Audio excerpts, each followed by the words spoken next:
If we want not to be ignorant, we definitely, not my personal idea, if you research throughout the history of humanitarianism, you can see, you can witness this reality. The pursuit of knowledge.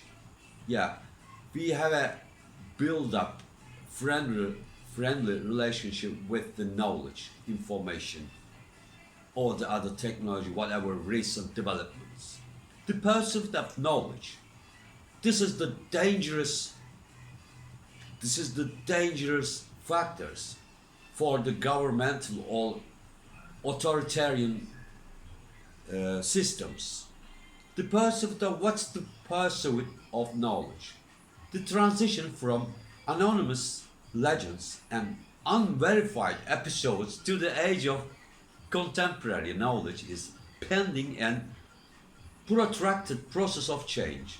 In spite of that fact, within the same societal structure, some individuals develop a habit of questioning, while others follow their leaders without criticism and reassessment.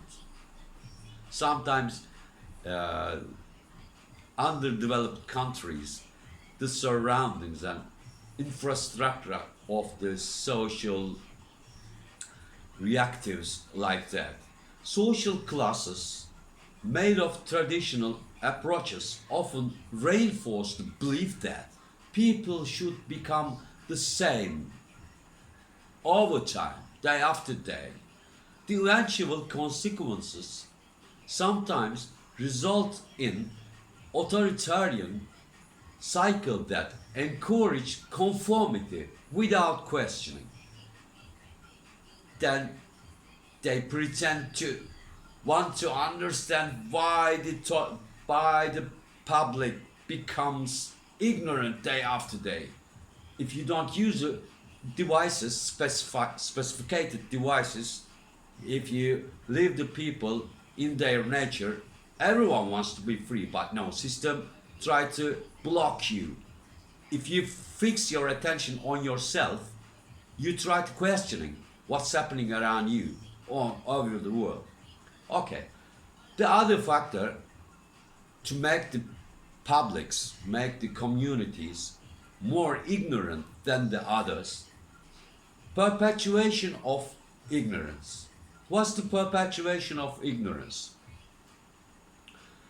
As cultural structures solidify and the systems of inequality and injustice falter, ignorance becomes entrenched within certain social classes. These waves of ignorance are prime targets for oligarchic exploitation are transmitted to the future generations. The personal pursuit of solutions through reason, observation can have a significant societal impact against the forces that shape the culture of the ignorance on the others. At the end of this process, the question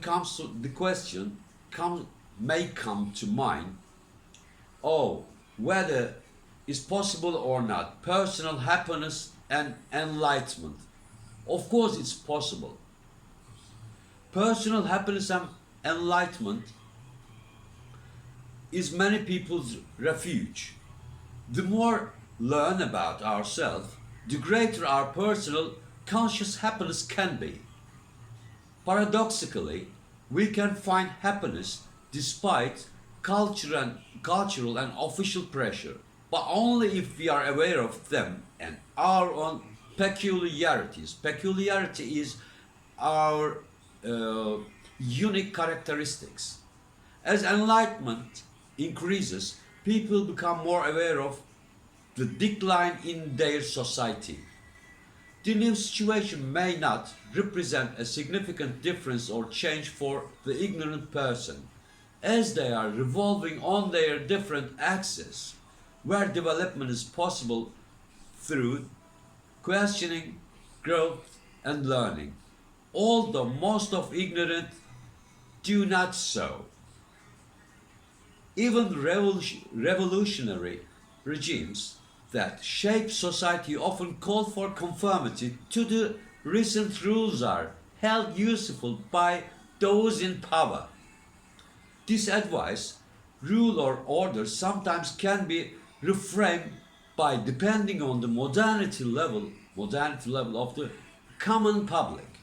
Unexpectedly and interestingly, some divine commands by the systems are mightily more just and seemingly merciful than those coming from the oppressive rulers. Other factor to keep the people ignorant more than the others is dangers of authoritarianism. The striking statement of individual authorities often prioritize superiority based on nationality, region, or race, which stifles open-minded communication, creates boundaries, and perpetuates ignorance. However, those in power those in power may sometimes appear to behave rationally and make reasonable demands of communities. They might even make progressive declarations superficially to gain approval from foreign investor for their proposal in their country. Sometimes the problem of hindered conscious development stems from the lack of understanding what is being asked of ignorant individuals. Yeah, this is the key. What is being asked of ignorant individuals? These individuals often desire for their life approaches to be respected by the majority rest of the public, preventing the ignorant masses from obstructing the progress of advocates for civilization and fair income distribution is impossible without democracy and obeying the rules of law. Therefore, it's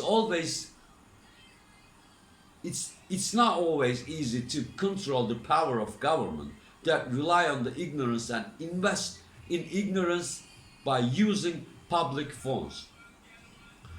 If we combine all of these in the meaningful pool, we can say our individual fight for freedom never ends in this situation.